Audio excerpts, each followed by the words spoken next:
We are going to create a very simple chat application using FastAPI and HTML and CSS. We are going to use some JavaScript for WebSocket. Don't worry, you don't have to write any HTML. I'm going to give you all the HTML code and CSS as well.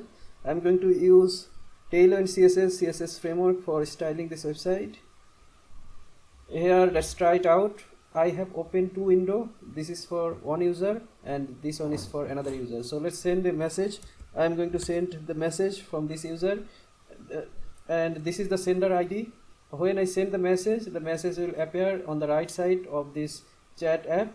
When I receive a message, the message will appear on the left side. So let's send from another user. Hello from Neymar. Neymar is the sender, so it is appearing on the right side. Well, I have created this folder, tutorial chatapp. Inside it I have two more folders. One is for client, another one is for server. In server we are going to write all of our FastAPI code to make a server, and in client we are going to write HTML, CSS and JavaScript. So I have opened this project in Visual Studio Code. If you are using any other text editor, that's totally fine, it's up to you.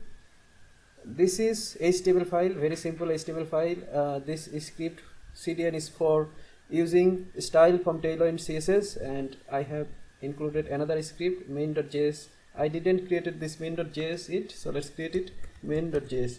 And in my server folder I have created this requirements.txt file. Here I'll install few packages of Python. These are few modules I'm going to install. First one is FastAPI, second one is UVCon, and the very last one is WebSocket. Those are three modules essential for this project. So I'm going to open the project. I'm going to create a virtual environment. If you want to install on your machine globally, then you can just do pip install requirements. In Windows the process is very much similar. I'm using Linux, so I hope you know how to install virtual environment on Windows. So let's try it. Python 3, you don't need to include this 3 at the end if you are using Windows. Python 3 env, name of your virtual environment. In my case I'm going to name it virtual environment. Okay, so you see I got a folder virtual.env. Let's activate virtual environment. To activate virtual environment you need to write source virtual environment bin. Case is totally different. If you're using Windows, you may have used another command. You can find this, you can find many articles how you can set a virtual environment. Let's check it out.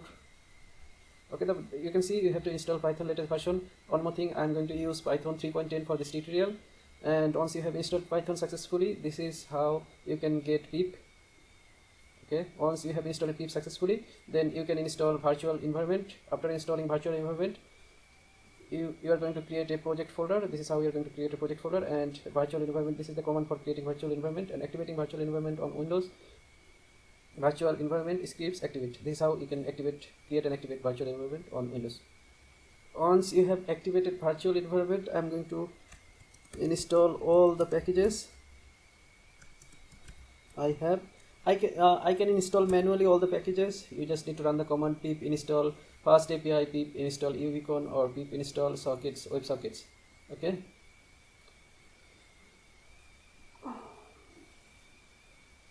In the server folder, we are going to create a FastAPI server. So let's create a main.py file.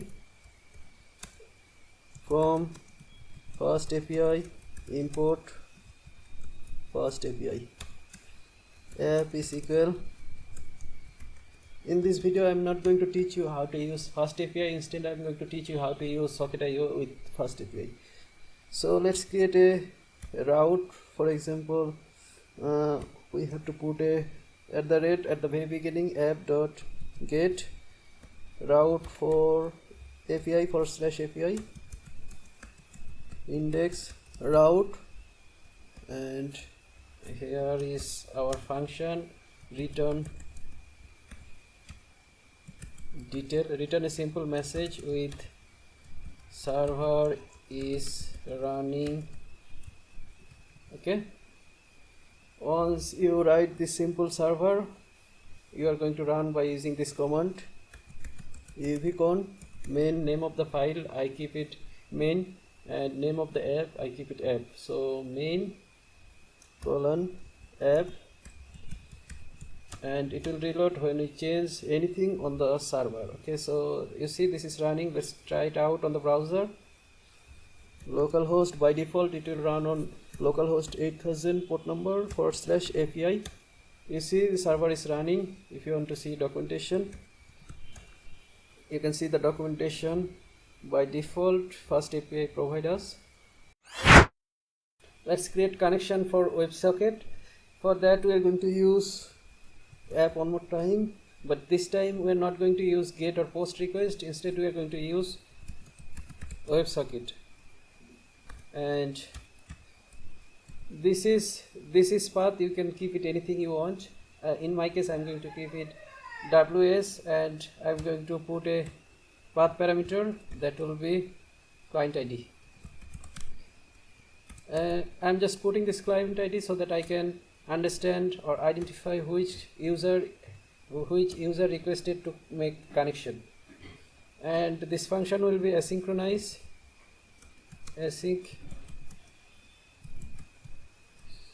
WebSocket.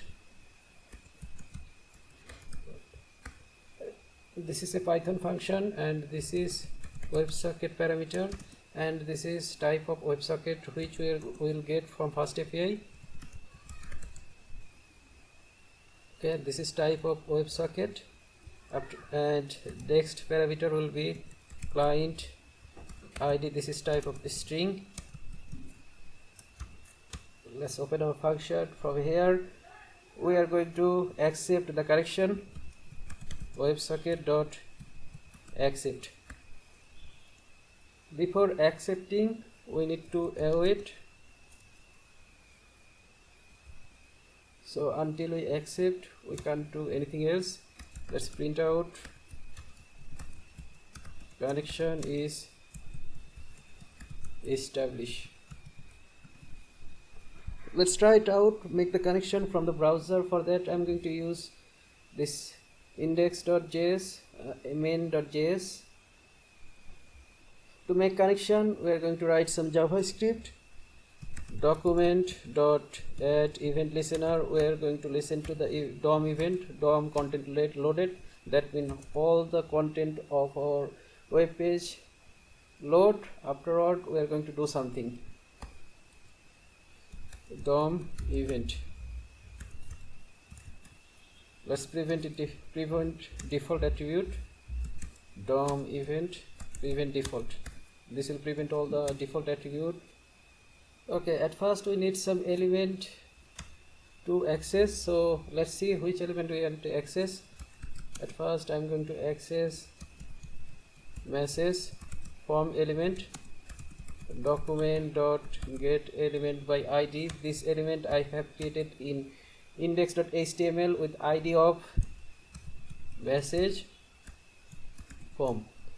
Afterward I'm going to grab another element, that is message element. This is message form, and another one is message element, and the ID is only message, and the very last one will be message box. These three elements we need to grab from HTML. Let's console log all the elements so we can make sure everything is working perfectly. Message element box, message form element, message element. Save it. I'm going to use live server. If you are not using live server, that's totally fine. Just open index.html manually from your local folder. This is how it looks like. It is running on localhost 5500, and let's check out console log. We can see all the three elements we got. First one is this element. When I hover over this, you can see on the right side it's been green. You can understand which element it is, and this is the form element, and this is everything working as we expected. Now the very next thing, we are going to create a random user ID. So to create a random user ID, we are going to use crypto. window dot crypto dot random UUID. Every time we run this project, it will create a random user ID. You can grab the user ID from database. If you are using backend or authenticating user, something like that, you can grab the user ID from database. Next, create a connection with WebSocket. To create a connection with WebSocket, we need to use WebSocket API for client. If you search for WebSocket API, you can find the link for Mozilla website, Mozilla documentation.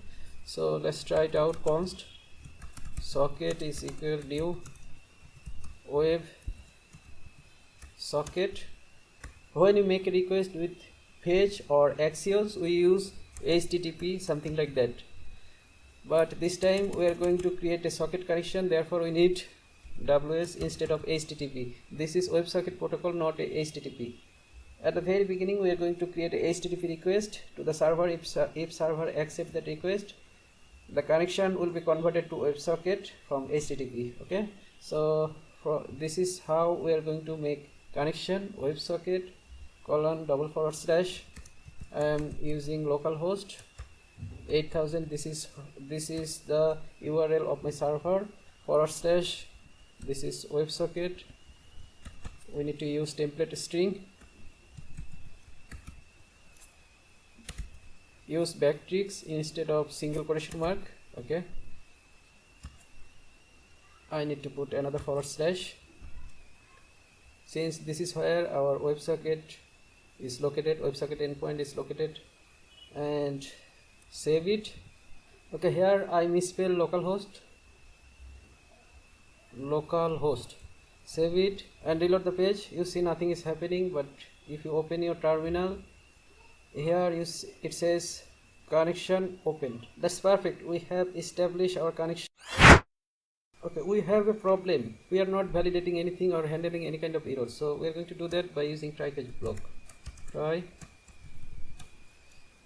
We are going to catch this connection. So WebSocket FastAPI gives us another thing, that is WebSocket disconnect.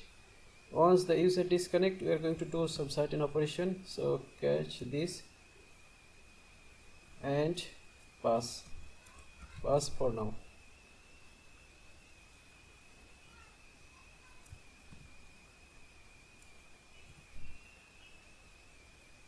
Oh my bad, actually I write too much JavaScript, that's why I write catch. In Python it would be except, and there will be an indentation here.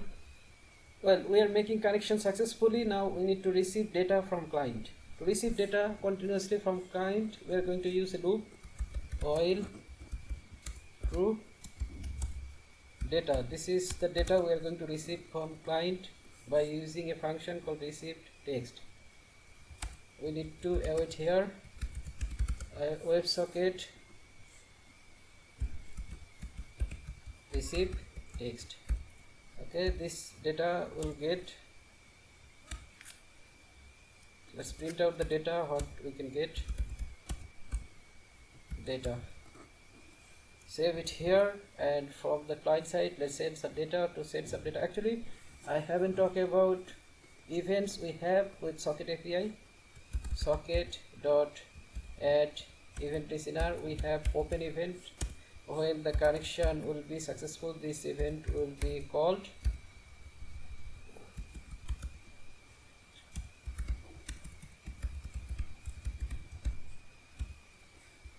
Connection is open. We have another event, that is close. When we close the browser or tab, this event will be called. Or the server is closed, then connection will be closed. We have another event for listening for the message. Listen for message. Paste it here. Getting message from server. When we get message from the server, we will listen by this event from server. Okay, now the very next thing we are going to do is we are going to send some data to the server. So let's see how we can do this. We have a form element. When someone submit this form, we are going to send data to to our server. So event will be submit, and event, we are going to prevent the default behavior of our form event, event.prevent default, and let's send some data. To send some data, we need to just pass this socket.send, sending data from client. Okay, so let's try it out. Send edit text, click send. You see sending data from client. We are getting this data from client and we are getting it in our server console. So that means our connection is working perfectly. We can transfer data by WebSocket. Okay, till now we can send data to the server and everything is working. The connection is established successfully. Now the very next thing we are going to do is we are going to create a stat functionality for our website. So at first we have a message element which is an input element. Okay, so let's get the value of that. If make some validation, message element is equal. If someone doesn't put any text, then we are going to send a error message. Enter a message. You can show error if you want to, but I'm just going to console this out. So let's try else condition if everything goes okay. So we are going to send data to the server.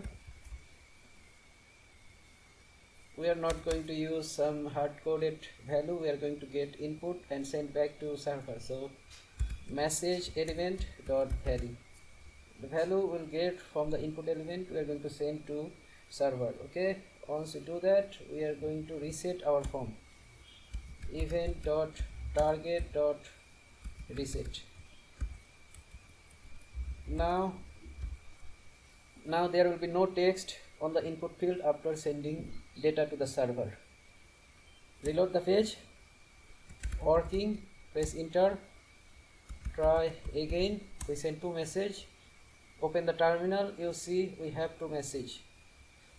To pass this message to another client, we have to use another function of WebSocket, WebSocket.send underscore text data. And once we send the data, this event will call getting message from server. Here after event we'll have event data. Actually we must await here, otherwise this will not work. Reload the page, once again send a message. It will say getting message from server hi. We are sending message to ourselves. Since we only have one client, we don't have any other peer. Okay, now we can send message to the client, but we can only send message to ourselves. But we want to send message to other client who is connected with our server. So let's see how we can do this. For that I'm going to create a simple Python list, room list. Inside room list we'll have multiple users. Okay, in room list here I'll have a Python dictionary. Client is equal client ID. The client ID will be the ID we'll get from the client. Okay, and another one is socket. This will be actually WebSocket. This is actually a ID. Let me print it out. Socket. This socket ID will be print here. WebSocket. Okay, and we want to append this to our room list. Room list.append. Okay, we need to save this WebSocket somewhere so that we can send message after some time when we receive message from some other user. So let's try it out. Here I'm going to create a function. This will be a asynchronous function and the name of the function will be broadcast to room. Okay, actually by this we are going to sending message to multiple user. This is a string and we are going to send message to all the user except ourselves. So let's see how we can do this. Let's filter our list filter lambda I socket. We are going to filter by socket. Here we are going to find the sender who sent message, except user, comma, room list. Okay, this is by filtering this we are getting the person who sent the message, and by using this for loop we are going to send message to all user. Room list if except user is not equal a room socket. That means except is user is not the socket ID, then we are going to send message await room socket. This would be a quotation mark, single quotation mark, dot send text. By loop we are going to send text to all user, send text, and here we are going to send JSON data. So let's import JSON dot dumps. Here we are going to send two things. First thing is message, and second thing is message, and second thing is the user ID who sent the message. Okay, user ID, and this will be res 0 and client ID. Now here we are going to comment this line and add the line broadcast. Actually let me this is broadcast, this should be broadcast. Okay, so broadcast to room, just copy it and paste it here, and here it will be something like here we are going to send the message is data, and except user who send the message, the current user is WebSocket who will send the message. Save it, and we need to await here. Actually one more thing I need to do here, otherwise you can get some error. So when a user close the browser or close the tab, we need to remove that user from room list. So let's see how we can do this. That is very simple. Just create a function remove room. Okay, except room. Here let's create a new list, new room list. We are going to copy, actually let's import copy, sorry, from copy import copy. Okay, here we are going to copy our existing room list, so copy room list. Once you do the copy, we are going to delete all items from room list dot clear. After clearing this, we are going to look through the new list we have made. For room in new room list, if except room is not equal room socket, actually single equal, as I said, I write a lot of JavaScript, that's why I am getting this issue. We are going to append all the item except the item we pass in the parameter. Okay, room list dot append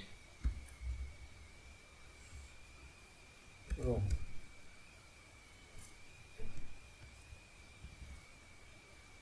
Now we need to declare this function here. When someone close the correction, the user will be removed from our list. Okay, since it is working perfectly, just reload the page. I open two windows, one is on the left side, another one is on the right side, and I open this console. Just right click, inspect element, and go to console. Here reload both of the page in the same URL, and let's send a message. Hi, I'm sending message from the window in the left side and getting message on the window of the right side. You see, this is the message MSG, and this saying hi. Okay, and once we send message from the window in the right side, hello, we can receive the message from the window in the left side. Okay, so that means we are making connection and sending messages one window to another window In another word, one user to another user, we can send message successfully. Every time we send a message, we are going to append an element. So let's create the element. To create the element, we are going to create a function message append. This function will take two parameters. First one is my message. This is a boolean parameter. Message content. Okay, these two parameters will get, and indeed we are going to create an element. So let's create a variable with name of message string backticks. Inside this backticks, we are going to create that element as a string. In index.html, you can see I have commented this code. Just copy this and paste it here. This is the code we are going to need. Okay, save it. Here I am going to create a condition that will be, if this is my message, that means I send the message. If this is true, then we are going to, actually let's create some variable, let side of, that means which side the message will be appear. This is just a class of tailwind css, so you don't need to worry about this. Start, justified start, that means it will appear on the left side, and another variable will be background color. All message that will appear on the left side will have a different color, and all message will appear in the right side will have another different colors. Okay, bg slate 700, and specific user is equal user id. If this is my message, then side of value will be changed to end. Justify start, it was previously justify start, then it will be end at column. Okay, next, background color will also be changed. Color will be bg indigo 500, and let's give it 500. And in else condition,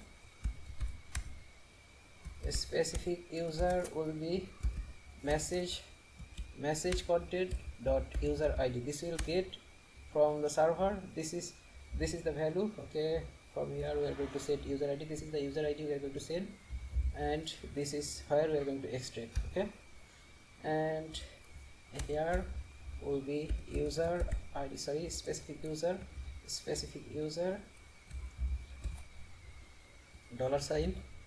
and message will be the message what we will get from the server, that is message content dot message. Actually this is an object. Okay, this is an object message. This function we are going to call two times from our code. First, when we send the message, we are going to call this function, and second time when we receive any message, we are going to call this function again. Okay, we receive the message, we'll get user id and user message both. The first parameter is, this is my message, no, this is not my message, so let's keep it false, and message content will be json.parse. Since we are getting data from the server as a text format, actually stringified JSON format, we need to parse it to JSON once again. And in here, yes, we are sending message, that's why we need to pass through, and the message will be message element of value, the message we are sending. Okay, save it. Till now this is just a string. We need to convert this into a HTML element and append to a element in our message box. Okay, so we need to append that element inside this message box.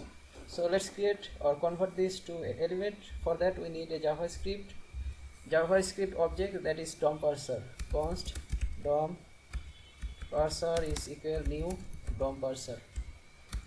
This will convert our string to HTML element. Const message element is equal DOM parser dot parse from string message string, and the format we want to get, that is text HTML. We need body, first element child, and we need to append this to our box element. Okay, message box element dot append message element. This is actually a single message element. Okay, so the problem is here we are passing message, not a object. We need to pass object. Message will be this and user ID will be null. Okay, we are setting null here since we'll get user ID from here. Okay, from here we'll set this user ID by default, that's why we don't need to set one more time. Reload both pages and send SMS. Hi, you see I'm setting hi, but no background color at all. We need to change the background color. Let's send hello. Both of the SMS are showing on the same side. Actually we didn't change the color of our message, so we need to change the BG slate 500. Okay, so let's change it to BG color, and instead of justify start we need to replace it with side off. Okay, now everything should work perfectly. If you like this video, please like, comment and subscribe. Thank you for watching this tutorial.